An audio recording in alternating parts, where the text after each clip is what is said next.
Hello, everyone. Today we have a special treat. I found a hearing from November 2021 with all of our loved parole board judges. And what makes this especially special is that this was a pardon hearing for a Supreme Court ruling in 1896, separate but equal, ruling affirming state segregation laws. So the state board pardons unanimous decision to clear Cyril Mann's record of a conviction for refusing to leave a whites-only train car in New Orleans. Wow.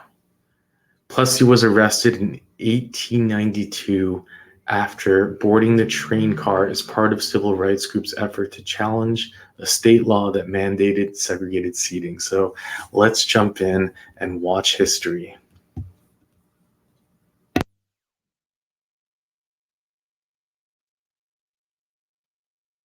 The conductor stopped the train and called a detective, and Detective Christopher Kane came and forcibly removed Mr. Plessy from that train, and he was arrested at approximately 4:35 p.m. at the intersection of Royal and Press Streets in New Orleans. His arrest and subsequent legal challenge to it was organized by the Louis A. Martinet, Albion Torgy, and others in the committee and the Citizens Committee to test Louisiana recently enacted racial segregation laws. And very famously, their challenge, their very timely challenge to the constitutionality of his criminal charge made its way all the way up to the United States Supreme Court, which held in Plessy versus Ferguson that the Constitution permitted legally enforced segregation on the basis of race.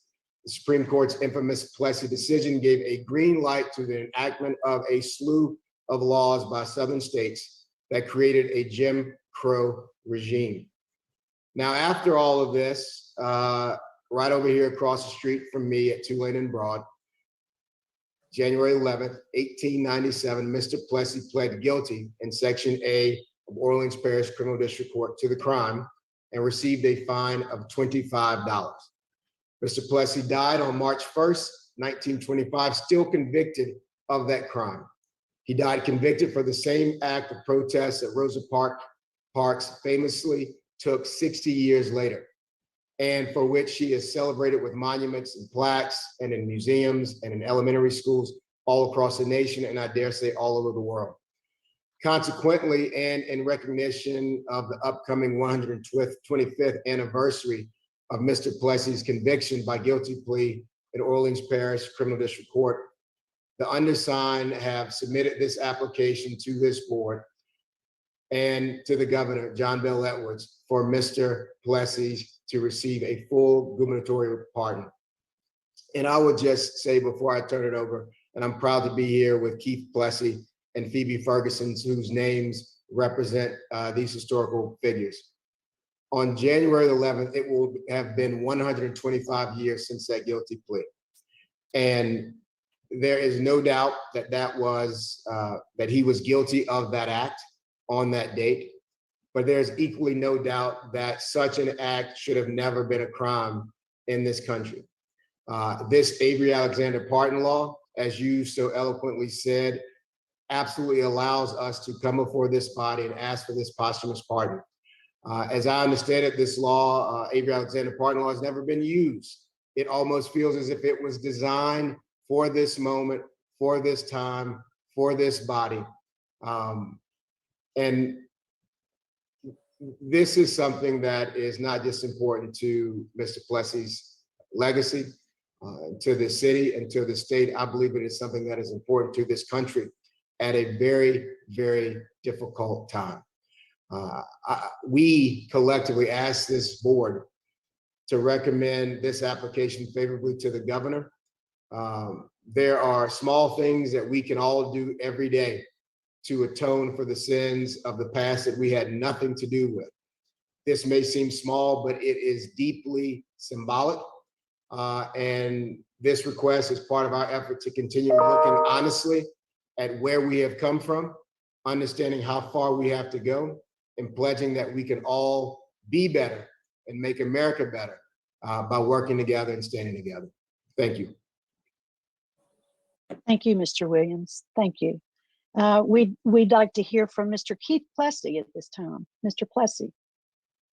Yes, I'm Keith Plessy. I'm Homer Plessy's first cousin, 3 generations removed. My great-grandfather was Homer Plessy's first cousin. Homer and his wife, Louise Bourdonnais, had no children. 125 years ago, when the US Supreme Court made its decision in Plessy v. Ferguson, it sharply divided America. Since 2009, I have served as president of the Plessy and Ferguson Foundation, alongside my partner in history and my dear friend, Phoebe Ferguson.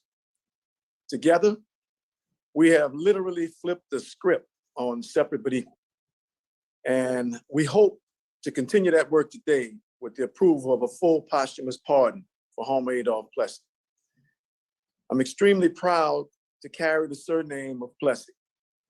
Long before civil rights activism became a term, Homer Plessy and the Citizens Committee's philosophy and strategies inspired the civil rights movement of the 20th century. On occasion, I've spoken to surviving members of the New Orleans chapter of CORE, whose freedom rides and sit-ins eventually led to the signing of the Civil Rights Act, 1964. They personally referred to Homer Plessy as the first freedom rider. I'm also currently serving as chairman of the board for the Leona Tate Foundation for Change. I'm remotely joining you on this Zoom from City Hall in New Orleans, where moments ago we held a press conference announcing the 61st anniversary of desegregation of Orleans Parish Public Schools. The city of New Orleans will be commemorating November 14th. As in 1960 it happened, and it will be remembered as New Orleans Forward Day. On that day, 4 6-year-old little foot soldiers desegregated 2 public schools in New Orleans. Their names are Leona Tate, Ruby Bridges, Gail Etienne, and Tessie Prevost, and they brought the fight home for Homer Plessy. I'm proud of the fact that before Homer Plessy was selected as the plaintiff in the Plessy v. Ferguson case, he was a staunch advocate to keep public schools open for Black children during the post-Reconstruction era. And in closing, I strongly request a full posthumous pardon for my great-grandfather's first cousin, Homer Adolph Plessy. Simply because when a defendant is charged with a crime for violating a law that promotes and enforces discrimination, that law itself should be declared a violation and a crime. And I'll leave you with the fact that I once met Rosa Parks. And as I kneeled before her to thank her for all her hard work, she said to me, "Get up, boy, your name is Plessy. You got work to do."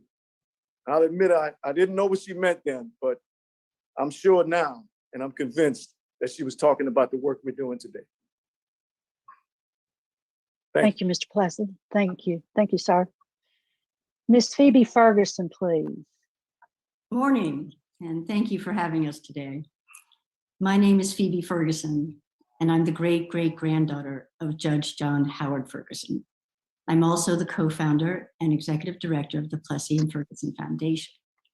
Our mission is to honor the work of Homer Plessy and the Citizens Committee for their courage, commitment, and sacrifices in their decades-long pursuit of justice and equality. We are so proud that this application is a joint endeavor between the descendants of both sides of the Plessy v. Ferguson case, and we come together in the true spirit of reconciliation and healing. It is our honor to stand with the descendants of attorney Louis Martinet, Supreme Court Justice John Marshall Harlan, and Mr. Homer Plessy. We also appreciate the support and efforts of the Orleans Parish District Attorney Jason Williams and the Civil Rights Section of the DA's office, led by Ms. Emily Maw, which has greatly assisted us in this effort.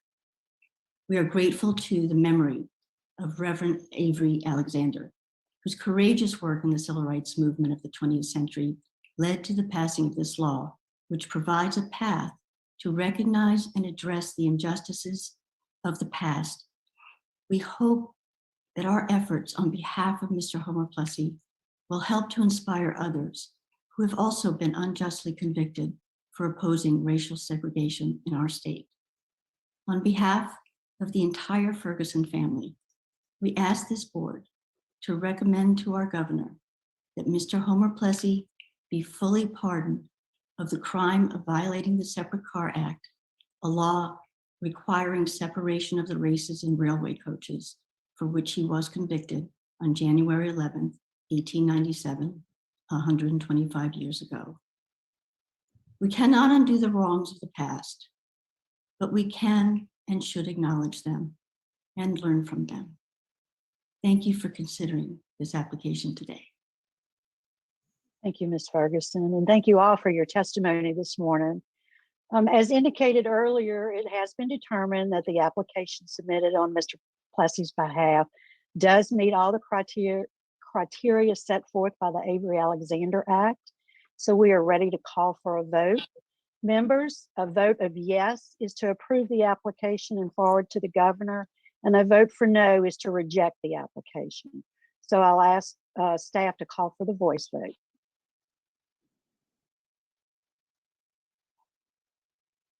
Mrs. Jackson? Yes. Mrs. Jackson votes yes. Mr. Roche? Thank you. First, before I vote, I would like to just echo Mr. Williams's statement.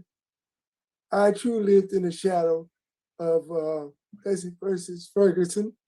I remember the day in November of 1960. I was a seventh grader when the schools were integrated in New Orleans.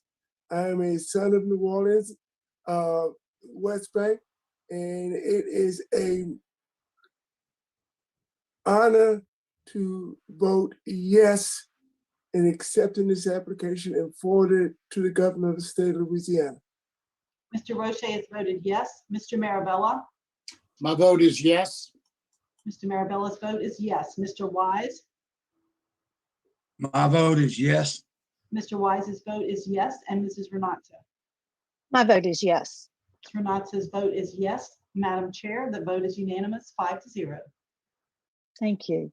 So to the descendants of Mr. Plessy and Judge Ferguson and all other interested parties who joined in the filing of the posthumous application on behalf of Mr. Homer Plessy, we have voted favorably today and will forward the application on to Governor John Bel Edwards post haste. Is there any other business to come before this body today? Hearing none, we will stand adjourned. The time is 9:22. Thanks everyone for your participation today.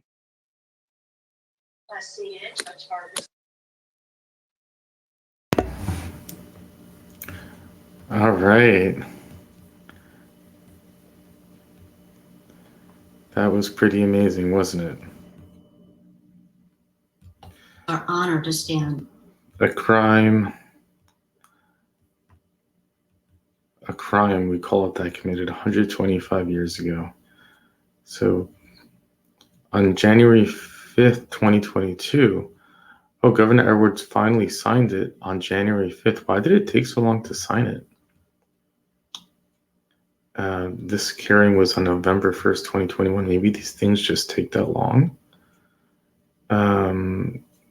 Governor John Bel Edwards took the historic action of signing Louisiana's first posthumous pardon of Mr. Homer A. Plessy. He was convicted of violating Louisiana's Separate Car Act of 1890, the purpose of which was to ensure racial segregation as a means to promote white supremacy. Car Act of 1890, the purpose, Governor Edwards was joined by descendants of Homer A. Plessy, Justice John Harlan, and Judge John Ferguson, as well by Southern University professor of law Angela Bell. The first 6 decades of 21st century have been filled with infinitely more promise and progress in race relations and would have been segregated. So let's see where they go to the details of the case. On June 7th, 1892, New Orleans, Louisiana, Mr. Homer A. Plessy purchased a first-class ticket on the East Louisiana Railroad Company train bound for Covington. When he was asked by the conductor to leave and sit in the colored car, as required by the 1890 Separate Car Act. When he refused, he was arrested. The constitutionality of his arrest was challenged by Luis A.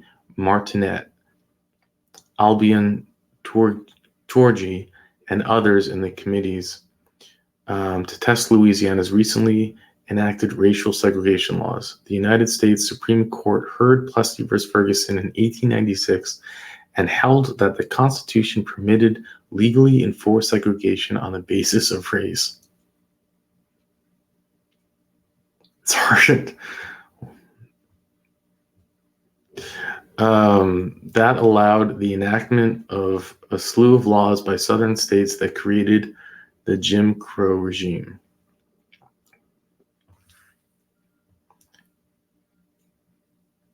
It's just hard to I know we learned this, but it's hard to actually think that this like held up in Supreme Court in 1896. It's like, wow,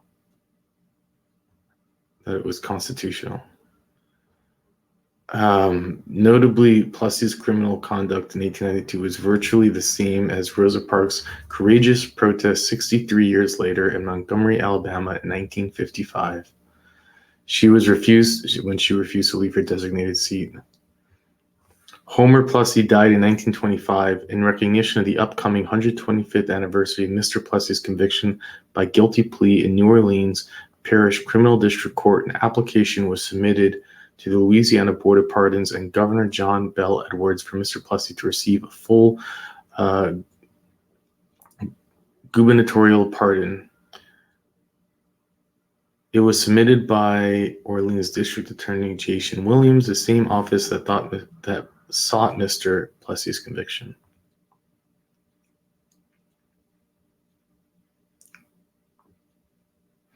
With the stroke of his pen, Governor John Bell Edwards opens a new chapter in the legacy of Homer Adolph Plessy, says Keith Plessy, descendant of Homer Plessy. The historic posthumous pardon is proof that 125 years after his conviction, the state of Louisiana recognizes and honors Plessy for his role in opening the gates of the civil rights movement of the 20th century. We cannot undo the wrongs of the past, but when our government officials publicly acknowledge them and take steps to legally correct them, we give hope to his generation and the next, who will continue to be on the front lines in the fight for justice, equity in America. Says Phoebe Ferguson, descendant of Judge John H. Ferguson. I'll put this link in the description.